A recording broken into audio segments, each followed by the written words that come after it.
I'm excited to welcome Bram Desmet here to Biscardi Creative Media, and he's brought with him his latest and greatest CM250 monitor. Bram, thanks for coming today. Thanks for having me. So instead of writing a blog about this thing, I figured, you know what, Bram's here, the monitor's here, why don't we just chat about it for a few minutes and you can really enlighten everybody. So this is an OLED monitor. So first of all, for anybody who doesn't know, what's OLED? So OLED is organic light emitting diode, and basically it's an emissive technology as opposed to an LCD, which we call transmissive. All that means, when we get down to it, is that you basically have a backlight on an LCD, and the panel acts kind of like blinds or filters that let a certain amount of light out. And OLED is actually an emissive technology. All the light is actually created at the panel level. Oh, really? And the advantage of that is that when you want to create black, you really create black. There's no light leaking through. Oh yeah, you know, I'm looking at the back of the monitor. It's like the first time I've been on the side of it, and there's literally no light coming out of the back of this monitor. It's absolute, just if you want to create black, your pixel is absolute black. It emits zero light, and that's what gives you the phenomenal contrast ratio. And when it comes down to it, that's the big difference between LCD and OLED, is that the OLED's going to have phenomenal contrast. Your contrast is basically determined by how much ambient light you have, how much light's reflected off the screen. Because if you're in a completely dark room and you're displaying black, it's black. It looks like it's off. Yeah, and actually, we have your 2461 here in the shop, and when that's off, you can tell it's, or actually when it's on, but it's in black, you can tell that it's still on because it has a little bit of a gray to it. Yeah, absolutely. This thing, when I fed black to it, it looked like it was completely off. Absolutely. If it weren't for that little power button, which you can turn the light off, by the way, but if it weren't for that, you would think that the monitor's just off. Yeah, no, it's absolutely gorgeous. Now, for a while there, you resisted OLED. I mean, OLED is what, like 2 or 3 years now down the line? It's been out for a while in professional applications. Really, 2009 to 2011 is when some of the first attempts at it came out. Yeah. And you're absolutely right. We're never the first to do anything. Basically, we like to do things at a reasonable price. That's one consideration, and we like for technologies to be at least somewhat mature. You know, there's a difference between being leading edge and bleeding edge, and so. One of the things that we were concerned with was lifespan of the product, how long they would last. In the very early days of OLED, back in like 2008, when some first commercial designs came out, they would last like 1,000 hours before you had significant drift, significant aging. So that's been improved a lot. And then the other thing was cost. I mean, that was really the biggest consideration for us.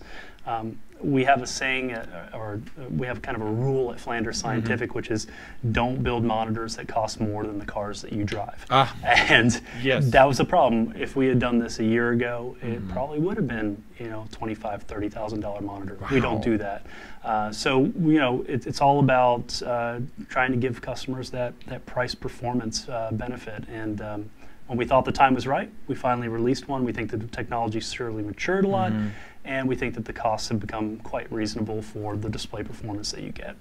Now, what I'm totally noticing, and this is the first time I've actually sat right alongside a monitor, but the viewing angle is like a plasma screen. I'm sitting here, and the colors all look correct. Yeah. So you have with LCD, you get a lot of contrast drop-off access, and people notice that. Right. If you sit off access, when you hear 178-degree viewing angle, all that's required to say that, basically, the industry standard specifications, where you maintain 10-to-1 contrast. Well, 10-to-1 contrast is worthless, and so it doesn't really tell you much, right? So this, you get basically no contrast drop. Now, on any OLED, you're going to get a little bit of color shift when you go way off access, but that's another thing that's really improved a lot on the OLED panels, is that these second and third generation panels really have much less color shift off access than the first generation. And of course, there's virtually no contrast drop. Your contrast is essentially the same whether you're sitting in front of it or way to the side, and that's certainly beneficial when you have a lot of people around the monitor. Well, the colors, I mean, it absolutely just really feels like I'm sitting next to a plasma screen, because that's why I always like plasma. Yeah. I can put my client anywhere on access, and even at home, I can have folks sitting alongside a monitor and we can still see. By the way, we should mention Juan Salvo. Yeah, just shout out to our buddy Juan for probably the most amazing demo footage out there. And I know we play it to death, but nothing shows off colors better than this actual piece. If you want to look up an amazing colorist, just look up Juan Salvo online, on Twitter, wherever, because he shot this up in New York. And if you ever get a chance to see Flanders Scientific live with a demo, you've got to see this in person because it's absolutely amazing. Yeah. Now, I'm assuming the monitor comes with the same tool sets, the same everything that they were used to from Flanders? Yeah, and it's funny because for the longest time, what we always heard people say was, I wish I could get an OLED panel like I find in some of the competition, but with the Flanders features. That's basically what you have now. So you get all the things that have always been standard, 13 different scopes, waveform, vector, RGB parade, all that standard. We even have custom scopes like this, which is the Skew vector scope that was basically created by our buddy Alexis van Herkman. And cool. he another amazing colorist. Amazing colorist, had this great scope. And the cool thing about what Alexis had done here is that he made this excellent scope, and he basically said, hey, anybody who wants to use this, just give attribution, which we do in our manual and online, and you can use it. And it's really cool. It gives you this little reference vector line that you can move around. So if you have like a target product, you're trying to get a color down, and you want to maintain that throughout the shot, you can do that. So the shot, you can just keep hitting. Yeah, absolutely. You find where you want that to be in that first establishing shot. You use it as a reference every time. It's a really cool little tool.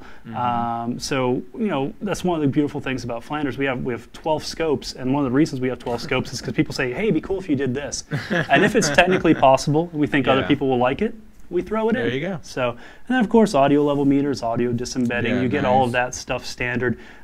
We just added peak hold, different types of ballistics, so you can do PPM type 1, PPM type 2, peak, true peak, all those sorts of things.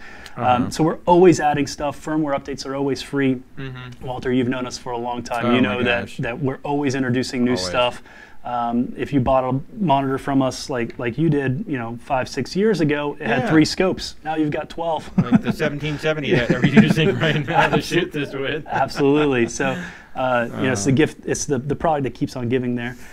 Custom markers, so you can do stuff like this. This is the coolest thing. Yeah. I tell everybody about this, and people don't realize it. If you need custom markers, like you're working with a network, and they have a bug here, and they have a crawl running, and they have all this stuff going, you can actually send a JPEG to you guys. It's actually BMP. So you can send JPEG and we can do the math or redo it. But if you send us a 1920 by 1080 BMP file of whatever marker you want, you can change colors, you can change overlays, you can do any of that. You send it to us, we roll it into the firmware, and then from that point on, it's in every monitor we ship out from that point forward. It's a selection on the marker menu.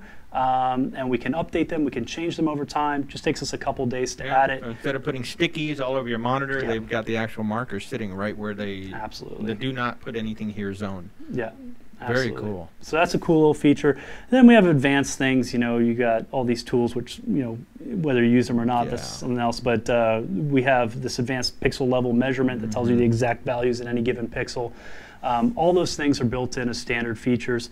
And really, this is a monitor that we've built for everybody. It's not just for the colorist. It's not just for the editor. You can use this thing on set. It's lightweight. It's portable. You have DC power capabilities. And then for on-set use, it can accept custom lookup tables, so you can load DIT LUTs. Our LUT format is huge. It's 64 cubed. It's one of the biggest lookup tables you'll find built into a monitor. So all those advanced capabilities are in there. The thing that I always tell people is it can be as complex or as simple of a monitor as you want. You can plug it in, give it a signal, and you're done. But if you need something advanced, chances are it's in there. If it's not, ask us. We're really excited about trying to add stuff over time. Again, we can't think of all these great ideas. You guys basically give them to us, and we do the best we can with those, and we run with them. Well, that's one of the reasons why I've supported Flanders for so long, because they literally do listen. I mean, anytime we ask for something, and it's not like we have to wait a year, 6 months. Sometimes just a couple of weeks, sometimes it's a couple of months, but it's like, hey, by the way, roll in the new firmware, that updated there. And everything that you're showing us, it's not just in this monitor, it's in every monitor. Every single Flanders monitor. So whenever a new feature is added, it's not added to a monitor, it's added to the whole line. Absolutely. And as we saw earlier, we're comparing to some of the older monitors. The color matching is quite phenomenal. I mean, what you get here is really more contrast. But you can totally use a mix of them in your room. You can use our our less expensive CM240s and even our smaller monitors, and you can put those in less critical positions, and then you can make this your kind of hero monitor for the color grading suite or for any high-end application, really. Yeah, like here I happen to have right now we have 5 edit suites, and then we have a color grade suite, and we were looking at it before, putting it right alongside the 2461 that I currently color with, and they were similar. But one of the big things about this monitor is instant on, so there's no warm up period for this, which is great for the set. You know, if you're on set, great monitor for on set, and this now has picture. You have 2 pictures. Yeah, so that's another really big thing that we do. Especially for set. We don't have it. We don't have 2 sources running here, but we can simulate it. So basically, we have this what we call PIP function, and the PIP function, you set it to a function key. You can set what 2 inputs you want to use from the menu here. And what's neat about this is that, so here we'll set up our second input, so we'll say SDI1 since it's the same thing. You do picture-in-picture or picture-and-picture. And so now that we've set that to our function key, we set it to F4, we can hit that. So you can have 2 live images side by side and compare them. The thing that we do that's unique, because some other monitors do this, but you can actually mix frame rates, mix formats, and even input types. So your B camera could be HDMI out from a DSLR, and then your A camera could be serial digital, and they could be at different frame rates. You could have one at 5994, one at 24, and you'll display both on screen for side-by-side comparison. Wow, that's insane. That's a pretty cool feature. That's very cool, and I know a lot of DPs out there who are very excited, like, oh my gosh, finally picture-in-picture or something like this. And again, that's the entire monitor line. That's not just this monitor. So hey, you want to put a 50-inch on set? You get 2 really big monitors. You get 2 really big monitors going on. That sounds really good. And again, you know, if you already own an FSI, this doesn't necessarily have to replace the FSI you have. One of the things about OLED, especially now today in 2012 or 2013 going into 2014, I don't know what year it is. There's still a big wow factor to OLED, and some clients are like, wow, look at this. What I actually am excited about the most is that there's no warm up. So a lot of times when we have to just make a quick change in Resolve or something like that, I always have to wait a half hour for the monitor to warm up. Now this one I can just take in, turn it on, but yet go back to the edit suite, the colors are still going to match up very nicely with what I see on here. Absolutely, and you're right. That's a big benefit, whether it's our current 24-inch LCD, which is the CM240, or the LM2461, which is the ones you have that came before that. Those were really monitors, 15, 30 minutes certainly to warm up and stabilize. With the OLED, you turn it on, it's ready to roll right away. So it's a big advantage, it really is. Well, I got to say, this is my first time actually seeing the OLED, and I am just totally blown away. I mean, this is everything that I love about a plasma screen. It only weighs, what, 17 pounds? Only 17 pounds. It's lighter than a plasma, obviously. A smaller form factor. And then what's great about it is you get the plasma type. You actually get better than plasma type contrast. It blows it away.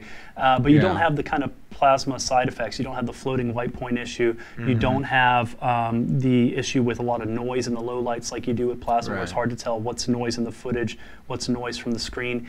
Here, basically, it's very clean all the way throughout. When you're displaying black, it's really black, and it's really the best of all worlds as far as display technology goes. I think it is. It's extremely impressive. You could order this sight unseen. I mean, you all know I like Flanders. You all know I'm very, very fussy about my monitors.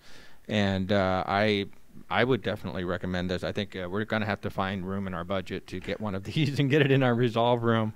Or the 50 is such a hard choice. The 50 inch is so beautiful. 50 is a beautiful monitor too. Beautiful monitor. I mean, you look at this footage on the 50 inch, you're like, what do I do? Yeah. So now that this is out, when does the 4K come? Well, always working on one thing at a time. One thing at a time. Like I said, we don't want to violate our more expensive than the cars. Yeah, I like that because I have some tape machines in there that my wife says Honda CRV for the tape machine. So yeah, I know, and I greatly appreciate that. So thank you very much for coming in. So for WalterBiscardi.com, I'm Walter Biscardi with my good friend Bram Desmet, and this is the Flanders Scientific CM250.